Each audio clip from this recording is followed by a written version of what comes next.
بسم اللہ الرحمن الرحیم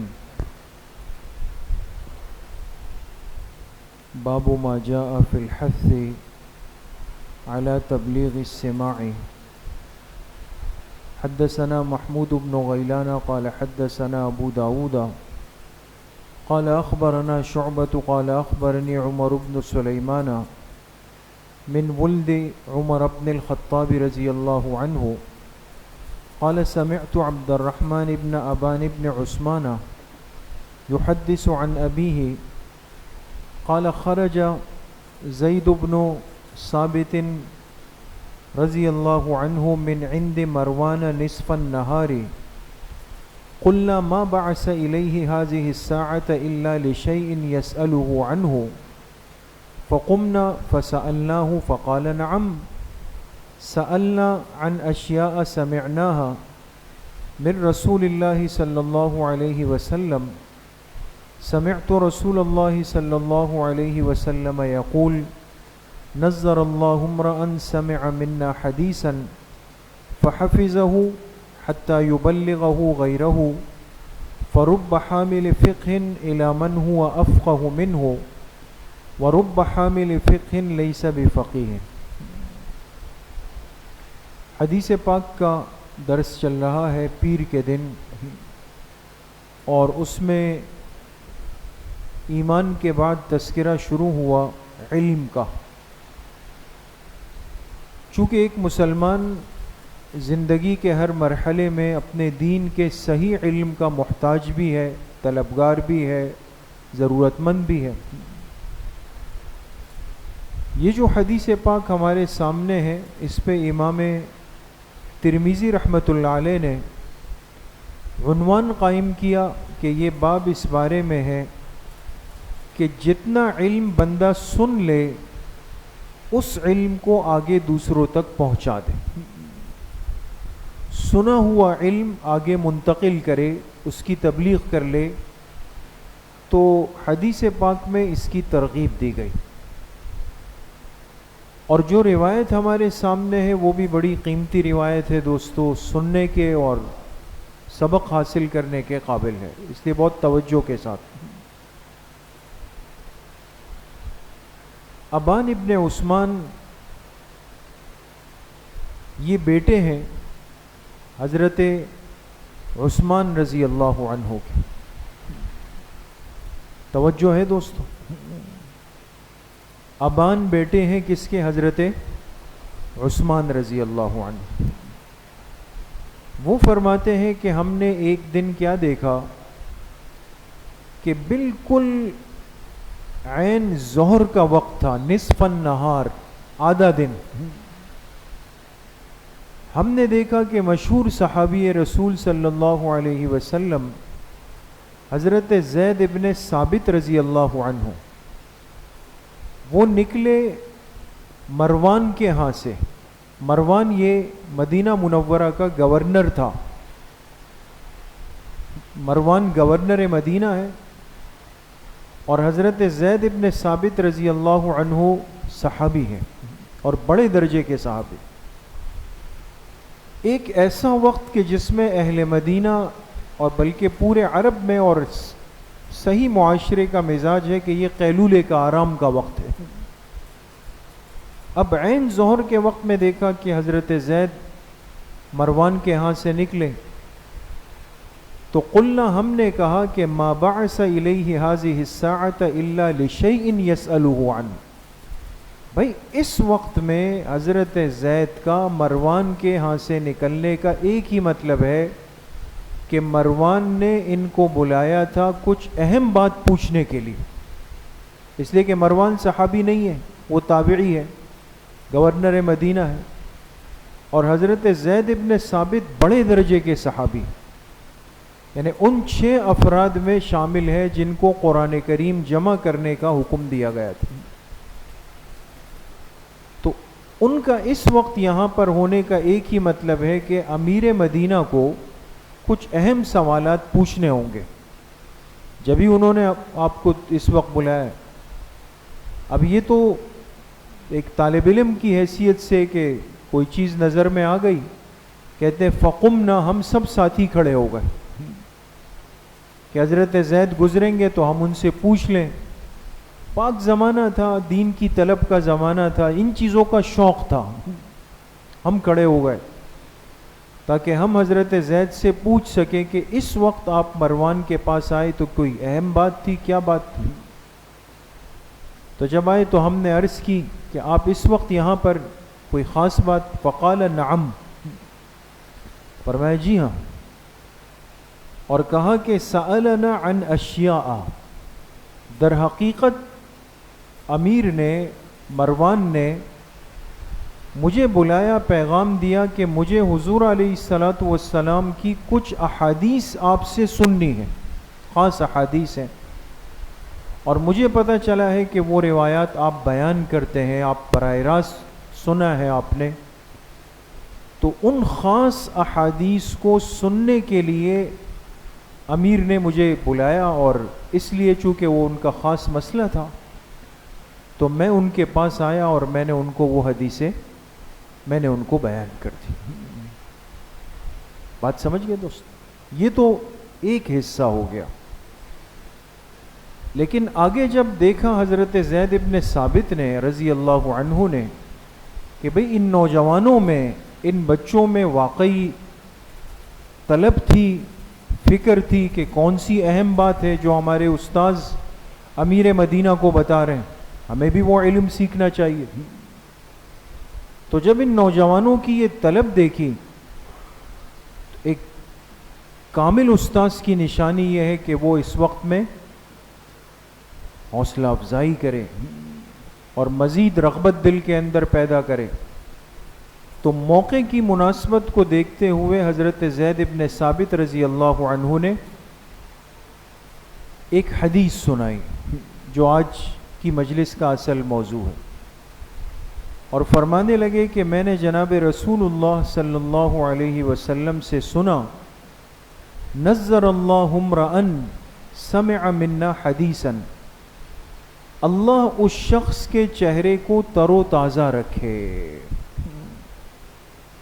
اللہ اس شخص کے چہرے کو تر و تازہ رکھے, سمع منا حدیثا, جس نے مجھ سے کوئی حدیث سن لی, یعنی میری حدیث اس تک پہنچ گئی, فحفظہ, پھر اس شخص نے اس حدیث کو محفوظ کر لیا, میری حدیث سنی, سن کر محفوظ کر لی, حتی یبلغہ غیرہ, اور پھر محفوظ کرنے کے بعد دوسرے تک اس حدیث کو منتقل کر دی, اپنی ذات تک نہیں رکھا. پہلے حدیث کو تسلی سے سنا, محفوظ کیا, پھر اس کو دوسرے تک منتقل کر دیا, اس تک پہنچا دیا. پھر آپ علیہ الصلاۃ والسلام نے فرمایا, فرب حامل فقہ الی من ہوا افقہ منہ, کتنے ہی علم کو سمجھنے والے ایسے ہیں کہ جو علم ان کو منتقل کر دیتے ہیں جو ان سے زیادہ اس علم کو محفوظ کر لیتے ہیں. وَرُبَّ حَامِلُ فِقْهٍ لَيْسَ بِفَقِيهٍ, اور کتنے ہی علم کو سمجھنے والے ایسے ہیں کہ جو خود فقیہ نہیں ہوتے. اب یہ روایت اتنی آسان نہیں ہے دوستو, یہ اساتذہ اس کو سمجھانے میں کم از کم 2 دن لگاتے ہیں اس حدیث کو, لیکن ہے بڑی عالیشان روایت دوست, اور اس سے ایک بڑی عبرت کی باتیں اور پیغام اور سبق امت کے پاس آتا ہے. سب سے پہلی بات جو اس حدیث کی ایک خصوصیت ہے اور انفرادیت ہے اور خوش نصیبی اور خوش قسمتی کہیے اس طبقے کے لیے کہ جن کے حصے میں اللہ کے پاک پیغمبر کی یہ دعا آ گئی. آپ نے دعا دی, اور دعا بھی کیا دی؟ نظر اللہ عمران, اللہ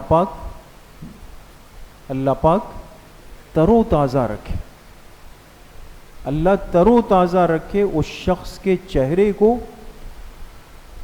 کہ جس تک میری حدیث پہنچی, اور پھر اس نے اس حدیث کو محفوظ کیا اور پھر اس حدیث کو آگے منتقل کیا.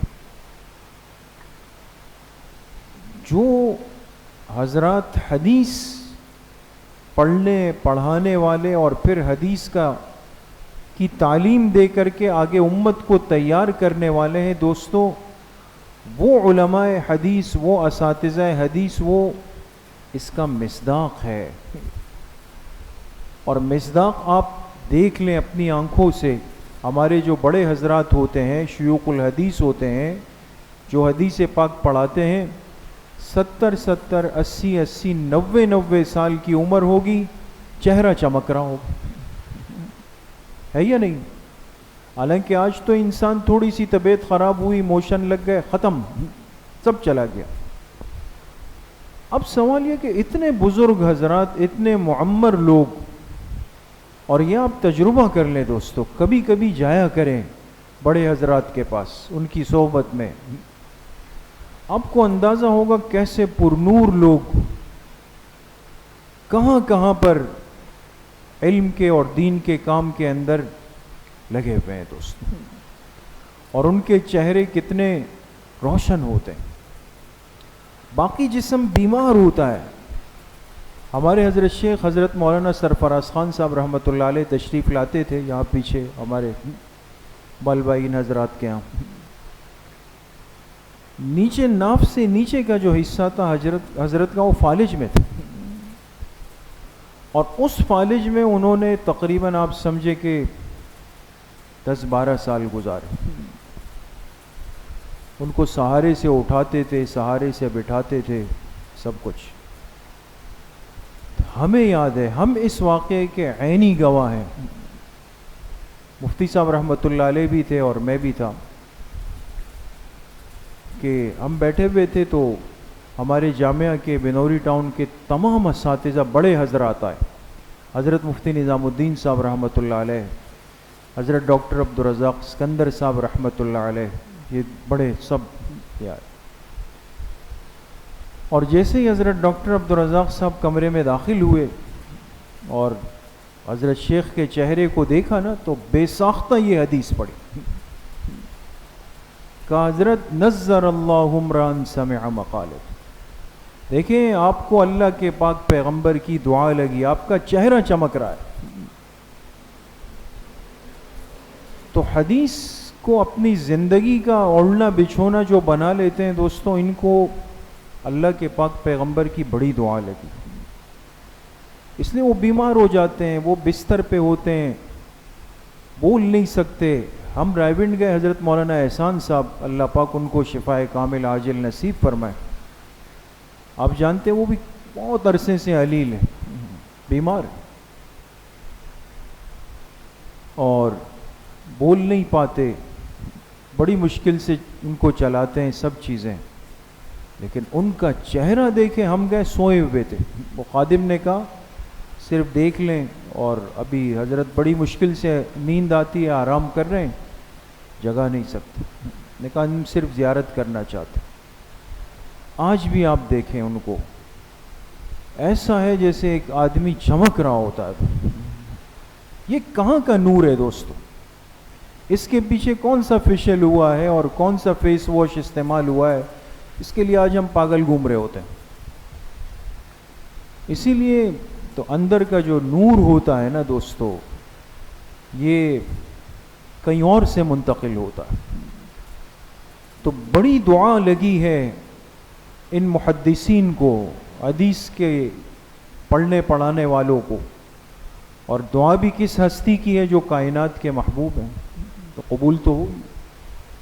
ایک بات، دوسری بات آپ علیہ الصلوۃ والسلام نے فرمائی کہ انہوں نے صرف حدیث کو لیا نہیں کہ اپنے پاس لے کر کے رکھ لیا، بلکہ یہ اس کے مبلغ بن گئے۔ کیا مطلب؟ سنی ہوئی حدیث جتنی تھی وہ سب دوسروں کو منتقل کرتے، سب ان کو سناتے۔ یہ بھی ذمہ ہے، یہ بھی کام ہے۔ آج اگر کسی کے پاس علم ہے، حدیث ہے، سب کچھ ہے، لیکن وہ سب کچھ لے کر اندر بیٹھا ہوا کر نہیں رہا، تو یہ ایک ذمہ داری ہے۔ تیسری اہم بات جو حدیث پاک سے سامنے آئی، اور یہ بڑی کام کی بات ہے دوستو، اس کو بہت توجہ سے سنیں۔ آپ علیہ الصلوۃ والسلام نے فرمایا کہ میری حدیث جو سن کر آگے منتقل کر دیتا ہے، تو اس کا ایک فائدہ اور برکت یہ بھی ہے کہ بسا اوقات جو سننے والا ہے، یعنی جو شاگرد ہے، وہ استاد سے زیادہ اس حدیث کو محفوظ کر کے اور اس سے دین کے مسائل نکال کے، اس لیے کہ وہ فقیہ ہوتا ہے. فقیہ اس کو کہا جاتا ہے جو حدیث کے اندر جا کر کے محنت کرے اور مسائل نکال سکے. تو بعض دفعہ محدث حدیث بیان کر کے اپنے شاگرد کو دے دیتا ہے، اور شاگرد حدیث سنتا ہے، اس میں فقاہت کا مزاج ہوتا ہے، وہ ایک ایک حدیث سے مسائل نکال کے امت کو مسائل دے دیتا ہے، اور زیادہ اس علم کو آگے منتقل کر دیتا ہے. تو آج تو ایک مسئلہ یہ بھی ہے دوستوں کہ ہماری نظر میں ایک ماحول ایسا بنا کہ ہم اپنے فقہاء کو، اپنے ائمہ کو ایسا سمجھتے ہیں کہ ان کا درجہ تو حدیث والوں سے بہت کم ہے. اس لیے ہمیں ایک ماحول دے دیا گیا نا کہ بھئی ہم آپ کو حدیث بیان کرتے ہیں، آپ سامنے سے کہتے ہیں امام ابو حنیفہ نے یہ کہا. ہم حدیث بیان کرتے ہیں، آپ کہتے ہیں جی امام مالک نے یہ کہا. تو آپ تو حدیث کے مقابلے میں فقہ کو لا رہے ہیں. حدیث کیا کہہ رہی ہے دوستو؟ اس اللہ کے پاک پیغمبر کی حدیث تو دیکھیں نا کہ بسا اوقات میری حدیث ایک ایسے شخص تک چلی جائے گی کہ جو فقیہ ہوگا، اور وہ اس حدیث کو لے کر اس سے سینکڑوں مسائل نکال کے امت کے لیے آسانی پیدا کر دے. محدث کے پاس ایک حدیث تھی، فقیہ نے ایک حدیث سے 10 مسائل نکالے، تو اجر کس کا زیادہ ہوا؟ فقیہ کا زیادہ ہوا.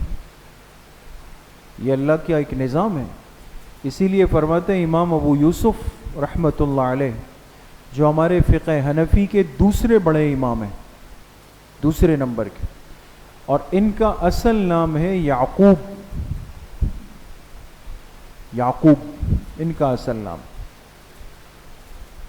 یہ بالکل نوجوان تھے اور امام اعظم ابو حنیفہ رحمۃ اللہ علیہ کے شاگرد اولی تھے، ابتدائی شاگردوں میں سے.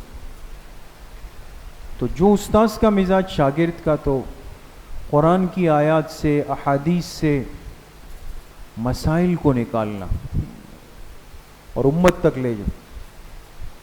اور اس زمانے کے بڑے مشہور محدث تھے جو معمر بھی تھے اور بڑے شیخ بھی تھے، بزرگ تھے، امام وکیع رحمۃ اللہ علیہ. یہ محدث کبیر تھے. وہ حدیث کا درس دے رہے ہیں، اور ان سے حدیث سننے کے لیے امام ابو یوسف رحمۃ اللہ علیہ بالکل نوجوان تھے. وہ حاضر ہوئے، شیخ کے درس میں بیٹھ گئے. امام وکیع درس دے رہے ہیں، فارغ ہوئے. اتنے میں خادم آیا اور اس نے کہا کہ حضرت ایک محلے سے ایک خاتون آئی ہے اور وہ ایک مسئلہ پوچھنا چاہتی. تو میں اس کو بلا لوں؟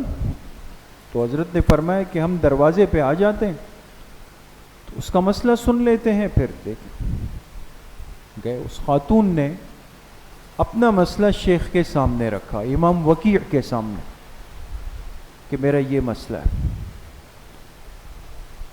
انہوں نے سوال سنا، اور پھر امام وکیع رحمۃ اللہ علیہ نے فرمایا کہ مجھے اس مسئلے کا جواب مستحضر نہیں ہے، ذہن میں نہیں آ رہا. ہو سکتا ہے، بالکل ہو سکتا ہے. اب یہ بات کہہ دی. امام ابو یوسف رحمۃ اللہ علیہ جو بالکل نوجوان ہے، شاگرد بچے ہیں، تو انہوں نے استاد سے کہا کہ شیخ اگر آپ اجازت دیں اور برا نہ سمجھیں تو میں اس مسئلے کے بارے میں آپ کو کچھ بتاؤں. بتائیں. امام ابو یوسف رحمۃ اللہ علیہ نے جب عورت کے سوال تو سن لیا تھا، انہوں نے جواب دیا اور جواب بالکل درست دیا. امام وکیع رحمۃ اللہ علیہ نے سنا اور کہا کہ بھئی نوجوان، یہ کہاں سے؟ جس جواب تک میرا ذہن نہیں گیا آپ نے اتنی جلدی اور اتنے آسان انداز میں، تو یہ مسئلہ آپ نے اخذ کہاں سے کیا ہے؟ امام ابو یوسف رحمۃ اللہ علیہ نے فرمایا کہ شیخ مسئلہ اسی حدیث سے اخذ کیا ہے جو ہم نے آپ سے ہی سنی ہے، حدیث آپ سے ہی سنی ہے، لیکن جب سے امام ابو حنیفہ رحمۃ اللہ علیہ کے درس میں جا رہے ہیں انہوں نے ہمیں حدیث سے مسائل کے نکالنے کے اصول اور طریقہ بتا دیا۔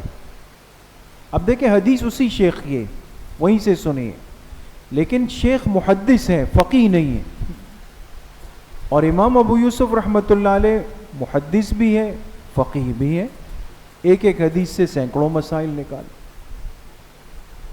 تو اس لیے جتنا علم منتقل ہوتا ہے آگے جاتا ہے، انہی طلبہ میں انہی شاگردوں میں ایسا گوہر نایاب ضرور بیٹھا ہوتا ہے جو ایک وقت آتا ہے کہ وہ اس علم کو چار چاند لگا دیتا ہے اور وہ کمال کر جاتا ہے دوستو۔ تو اس لیے میرے عزیزو دوستو بزرگوں، علم کا سلسلہ تو انتقال کے ساتھ ہے، تبلیغ کے ساتھ ہے کہ یہ منتقل ہوگا، آگے اس کو منتقل کیا جائے گا، یہ محفوظ بھی ہوگا، اور محفوظ ہونے کے ساتھ ساتھ اس سے بہت سارے مسائل سامنے آئیں گے، آداب سامنے آئیں گے، امت تک دین آسانی کے ساتھ منتقل ہو جائے۔ تو اس لیے ایک تو نیک ماحول سے، علماء کی صحبت سے ہم اپنے آپ کو جوڑ کر رکھیں، اور دوسرا خود سے جو ہے نا یہ ترازو کے پلڑے لے کر جو ہم گھوم رہے ہوتے ہیں، جس نے جو بات کان میں ڈال دی تو بس اپنے آپ کو عقل کل سمجھ کر کہ بھائی جی ہم تو صرف جی بھائی ہمارے پاس تو حدیث ہے۔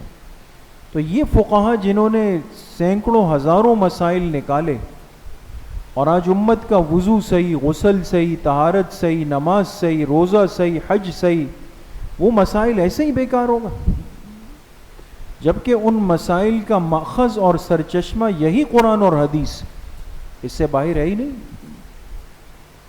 تو کبھی کسی کے لیے کمزور تصور یا خیال دل دماغ میں لانا، یہ اس درجے کے لوگ ہیں دوستوں کہ ہم ان کے مقام کا تصور بھی نہیں کر سکتے، کتنا بڑا امت پر احسان کر کے گئے۔ اس لیے کبھی ماحول کی باتوں سے متاثر ہو کر کسی کے لیے ہلکی سوچ رکھنا یا ہلکا لفظ استعمال کرنا بہت نامناسب ہے۔ اللہ کریم مجھے بھی آپ سب کو صحیح عمل کی توفیق نصیب فرمائے۔ الحمدللہ رب العالمین، والصلاۃ والسلام۔